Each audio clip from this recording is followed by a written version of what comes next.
Hello दोस्तों। आज हम रीजनिंग के कुछ महत्वपूर्ण प्रश्नों को हल करेंगे।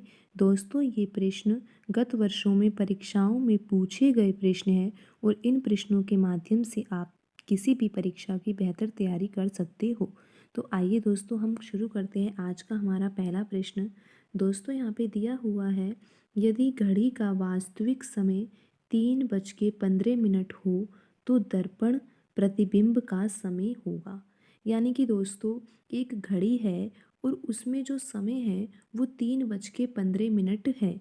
और अब उस घड़ी का प्रतिबिंब हमें दर्पण में देखना है और हमें ये पता लगाना है कि दर्पण में जब हम उस वस्तु का यानी कि उस घड़ी का प्रतिबिंब देख रहे हैं तो घड़ी में कितना समय हो रहा है। तो दोस्तों, इस तरह के प्रश्नों को आप बिल्कुल आसान तरीके से कर सकते हो, लेकिन दोस्तों आपको इस तरह के सवालों को एक बार तो करना ही होगा, क्योंकि पेपर में आपको फिर समझ में नहीं आ पाएगा कि इस तरह के प्रश्नों को किस तरह से हल करना है। तो आप किसी भी तरह के प्रश्नों को ना छोड़िए, प्रश्नों का अभ्यास करिए ज़्यादा से ज़्यादा, जिससे आपके सवाल परीक्षा में गलत ना हो सके। तो आइए दोस्तों, इस तरह के प्रश्नों को बिल्कुल आसान तरीके से करते हैं। आपको क्या करना है दोस्तों, 12 बजे में से आपको जो ये समय दिया हुआ है उसको घटा देना है और वही आंसर होगा आपका दर्पण में प्रतिबिंब का। तो दोस्तों, यहाँ पे आपको 12 में से 3:15 घटाने होंगे, क्योंकि 3:15 घड़ी का वास्तविक समय है और दर्पण में अगर आपको प्रतिबिंब का समय देखना है तो आपको 12 में से घटाना होगा। तो दोस्तों, आप यहाँ पे समझो कि यहाँ पर जो ये 12 घंटे दे रखे हैं इसको कर दो यहाँ पे 11, और 11 यहाँ पर जब आपने कर दिया तो इसको कर दो आप 60 मिनट। यानी कि ये हो गया 11:60। आप लिख सकते हो इस तरीके से। तो 60 में से 15 गए तो दोस्तों क्या आएगा, 45 आएगा। और 11 में से 3 गए तो दोस्तों क्या आएगा, 8। तो देखा दोस्तों आपने कि हमने इसको किस तरीके से हल किया। यहाँ पर हमने 12 में से 3:15 घटा दिए तो हमारा आंसर आया 8:45। और दोस्तों, दर्पण में जो प्रतिबिंब का समय होगा वो 8:45 ही होगा। और यहाँ पर आपको ऑप्शन 2 दिखाई दे रहा होगा, उसमें लिखा हुआ है 8:45। ठीक है दोस्तों, इसका आंसर होगा ऑप्शन 2। तो बढ़ते हैं हम अगले प्रश्न की ओर। अगला प्रश्न भी दोस्तों इसी से संबंधित है। दिया हुआ है क्वेश्चन में कि घड़ी का वास्तविक समय 6 बजे है तो दर्पण प्रतिबिंब का समय होगा। तो दोस्तों, हमको इसमें भी यही पता लगाना है कि दर्पण में जो प्रतिबिंब है उसमें कितना समय होगा, जबकि घड़ी का वास्तविक समय 6 बजे हो। तो दोस्तों, यहाँ पर भी आपको वही तरीका अपनाना है।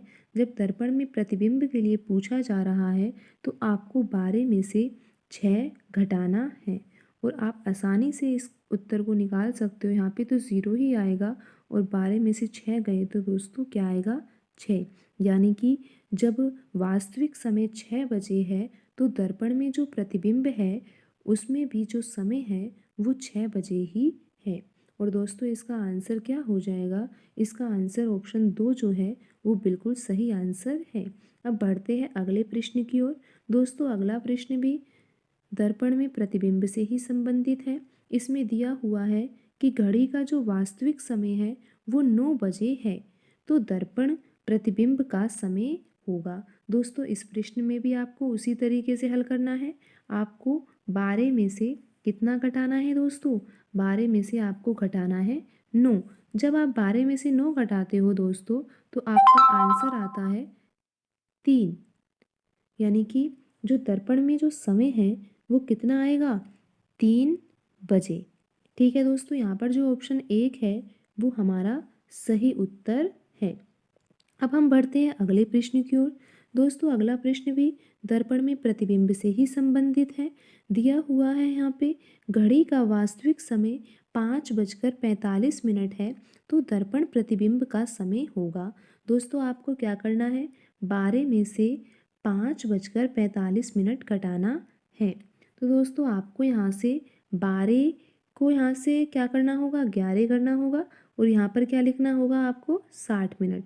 जब आप 60 मिनट में से 45 मिनट घटाते हो तो आंसर आता है यहाँ पे 15, और जब 11 में से 5 घटाते हो तो आता है 6, यानी कि 6:15 जो है वो बिल्कुल सही आंसर है। यानी कि जब घड़ी का वास्तविक समय 5:45 है तो दर्पण में प्रतिबिंब का समय होगा 6:15। दोस्तों, आज की वीडियो में इतना ही। मिलते हैं अगली वीडियो में। धन्यवाद।